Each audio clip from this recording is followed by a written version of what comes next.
My name is Sali Haslengър, and I'm a professor of philosophy at MIT. Today we're going to discuss an argument in favor of atheism, in favor of the belief that God doesn't exist. Let's start with some definitions. Theism, that's the belief that God exists. So atheism, the belief that God doesn't exist. Rational theism is one form of theism. It's the belief that there are evidential reasons to believe that God exists. Now, irrational theism is the belief in God without evidence.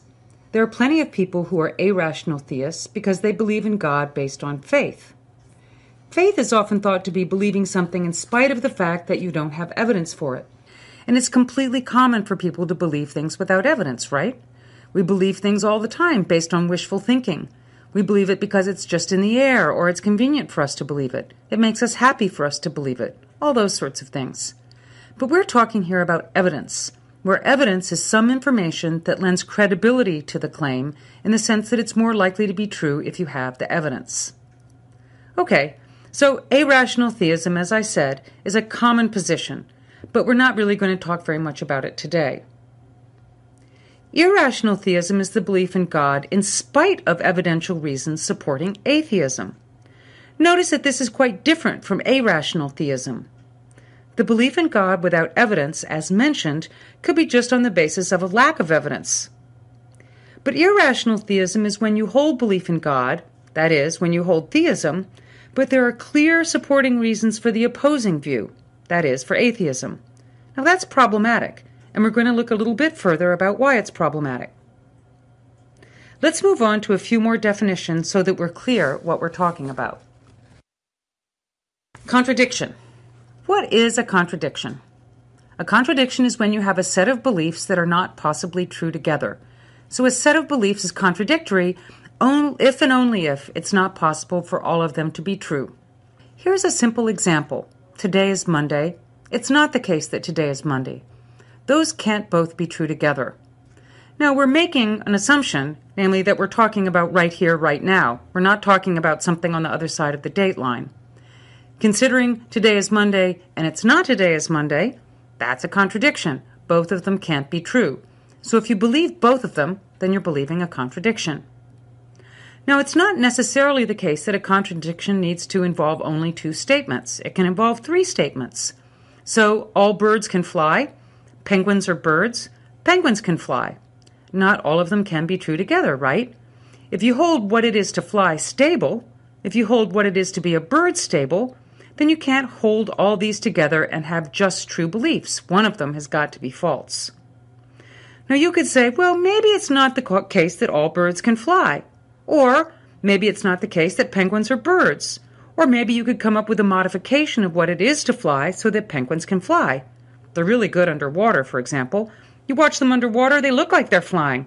But that's not really flying. So you can't hold all of these beliefs. You have to figure out which one you're going to give up. Likewise, today is Monday, and it's not the case that today is Monday. You need to give one up. Okay, now why do you have to give one up? Some people say, wait, we believe in contradictions all the time. It's just not obvious that we believe in contradictions. Well, that's true. We probably do have contradictory beliefs, but it's not good to have contradictory beliefs, and we want to get rid of our contradictory beliefs. Now, there are a couple of reasons why. First of all, it's really good to have true beliefs. You don't want to go around the world having false beliefs because it gets you into trouble. So if I believe that there's no wall here and I go walking into the wall, then that's not so good. False beliefs can get you into trouble in that way. They can lead you into problematic circumstances that you'd probably best not be in. So holding beliefs that are false is problematic, and if you hold contradictory beliefs, you know one of them has got to be false, and that's bad. Another thing is coherent action. Having contradictory beliefs makes it difficult to act coherently. Look at this one. Today is Monday, and it's not the case that today is Monday. Suppose you have a dentist appointment on Monday. What do? Do you go or not? You both believe that it is and it isn't Monday, so what are you going to do? It's hard to act coherently and act in a sensible way to fulfill your obligations, etc. Since one of the beliefs you hold has got to be false, and you can't act on two contradictory beliefs, you can't really act coherently. So we're talking about whether God exists and evidence for and against the existence of God. Now, there are many different conceptions of God or gods. I'm not trying to adjudicate what's the right or best conception of God, but there's a particular standard definition in the West that God is an all-perfect being. A being at least who has these three features. A God is all-knowing, which is to be omniscient, all-powerful, which is to be omnipotent, and to be wholly good, or omnibenevolent. So this being is perfect, is omniscient, omnipotent, and wholly good, or omnibenevolent. We're going to call the combination of these features OO, O-O-O, because they're pretty good OO features. Let's go ahead and now look at the argument that suggests that atheism is the rational view to hold, the one that there's the greatest evidence to believe. Here's the first premise. If God exists, he, she, or it would be OO. Now I use he, she, or it because of course I don't know whether there's a God, and if there is, whether it's a he, she, or it. Or at least for the purposes of the discussion, we're not going to assume anything like that. Okay, so that's the first premise. Second, if an OO God exists, there would be no evil. Well, why is that? Well, if a God were all-knowing, then that God would know when evil was going to occur, or that it occurred, would have the power to make it not occur, and is wholly good, so would also have the motivation to make it not occur. So this combination of omniscience, omnipotence, and omnibenevolence suggests that if a God were truly OO, there would be no evil. We assume for the purposes of argument that God exists, and we conclude, then, there is no evil. So if God exists, he, she, or it would be OO. If an OO God exists, there would be no evil. God exists, so there is no evil. The problem is, there is evil. Well, at least it seems there's evil. That might be one of the questions that comes up when we consider objections to the argument. It certainly appears that there's evil. Lynching, terrorism, the death of innocent babies. So for the moment, we're going to say there is evil. But look, there is no evil, there is evil, this is a contradiction.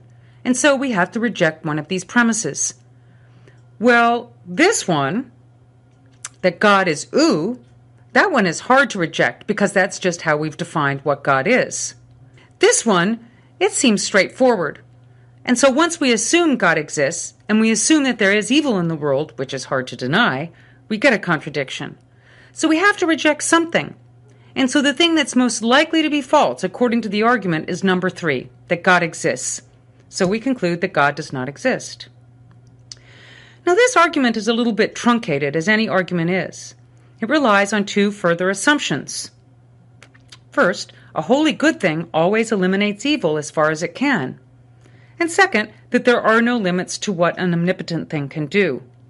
But these just seem to be part of the definition of all-knowing, all-powerful, and wholly good. It's just true by definition. So here's a way to think about it. If we assume a certain kind of God, an OO God, and we really take seriously the perfection of that God, all-knowing, all-powerful, omnibenevolent, then once we assume that kind of God and that there exists some evil in the world, then we've got a contradiction. So the theist is left with this position. Either the theist has to say there is no evil in the world, or the theist has to give up one of these features of their God. Those are your 2 options. Neither of them look very appealing. And so now we're in a position to say, if you don't want to do that, you are an irrational theist, that there is compelling evidence that God does not exist. God of this OO kind does not exist, and yet you believe anyway. That is to say, you believe a contradiction, you believe that there is evil and there is no evil, you believe there is this kind of God, there isn't this kind of God. We saw before that belief in contradictions is a bad thing, and you ought to avoid it wherever you can. And so this is the argument that you should not be a theist, because irrational theism is not an acceptable form of theism.